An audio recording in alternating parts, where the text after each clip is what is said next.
Hey guys, what's up? And here's another Dark Souls video. I will be talking today on how to fight the various bosses all the way up to the Gargoyle. In this first boss, I like to use black fire bombs because it gets you through him pretty fast, and they're also pretty good for getting decent equipment early on. Now if you want to fight him regularly, you'll drop down on him and make sure to stay at his backside. He has a hard time hitting you then. Other than that, this boss really isn't that bad. Just make sure you stay behind him at all times. Don't get cocky and try to finish him with that last hit as he turns, because he may end up killing you, and then you have to start all the way over again. Now, take a little detour real quick. Once you're in Firelink Shrine, there's an area with a few chests that are pretty nice. Get you some free items to help you on your quest. Just go up the stairs past the cleric, and where the elevator is at, you'll jump down the hole, and there should be a tunnel that will lead you out to 4 chests. Now in the first chest will be the Cracked Eye Orb, which will let you invade other players if that's what you want to do. It's pretty fun to do some PvP. Right here you have a Talisman, which is nice for co-op or saving Estus Flask. And then you have the Homeward Bone, which lets you teleport back to your last bonfire. And then in this last chest is Lloyd's Talisman, which stops players that you invaded from using Estus Flask. So it's pretty nice too. Now here's the tourist boss.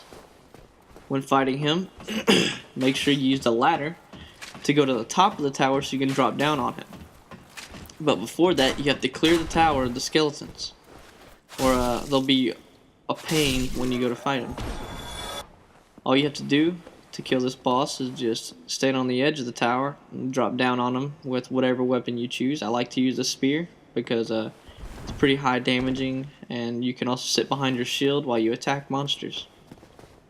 Also, to boost your performance even more, in the last house before you come to fight the tourist boss is a gold pine resin, which you can use the residence key or the master key to get into. Lightning does pretty good against this boss, and it also does pretty good damage against most other things, and it'll help you out. See, it'll take about 3 or 4 times for you to kill this guy from dropping down. You may get hit like I did, but no need to worry. He doesn't usually follow up while you're going up the ladder. Most of the time you'll be able to use one item when you get up to the top, but any more than that, you're just gonna whiff, just like I did.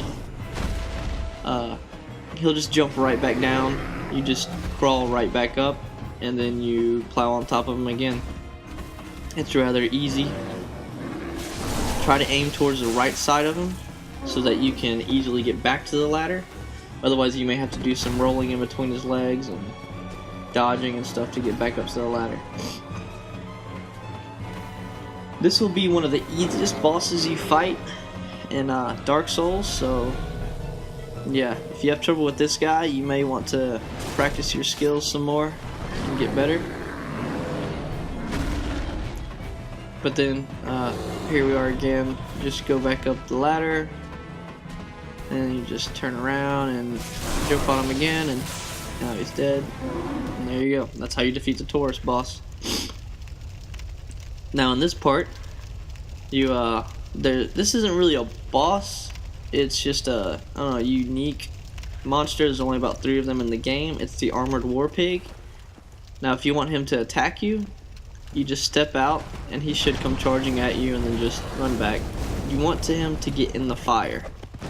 So if you are having trouble getting him to come to you, take out your alluring skulls and throw them on the fire, and he should just walk on it and just, kill himself slowly, because he's just smart like that. And if you want the skulls, just go up the stairs and kill the archers on the overhang. That's right next to them. Now this boss it's not really a boss, he's another mini boss, I guess, I don't know. He drops nice stuff for leveling up your weapons, but to fight him, you want to get in his blind spot, which is just below his right arm, and he has trouble hitting you while you're there. Now watch out, because when you get a few hits on him, he'll try to jump up and spear you to the ground. And the move doesn't feel that great, I gotta say. So whenever he jumps up, I always just dodge backwards, because most of the time he just jumps on the ground like that. And if you're having trouble and need some reprieve real quick, just go to the stairs and you should be fine. And you can heal, because his attacks are normally horizontal, so they don't really attack you if you're lower than him. And then again, he strikes downward.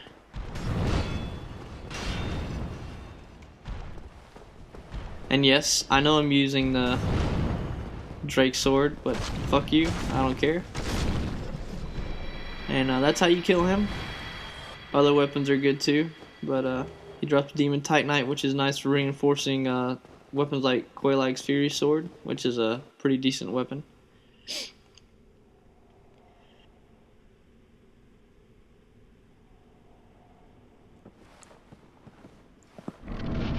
Up next is the Gargoyle boss, and you may want to enlist some help to fight him, because it is a 2v2 fight later on, and it's nice to have a buddy to take some hate off of you. Now if you chop off his tail, you'll get the Gargoyle tail axe, which will give nice bleed and poison resist. And most bosses that have a tail will drop some kind of weapon. Now as you see here, a second Gargoyle spawns, and he will spawn when the other one is at 50% health. This one will usually try to use a fire attack, which does a pretty good amount of damage, but it's pretty easy to flank. Once you see him gearing up to do his fire breathing, just flank around to the right and have at him. And that's how you defeat the Gargoyle boss. Thanks for tuning in, and if you liked the video, a like would be very much appreciated. Later.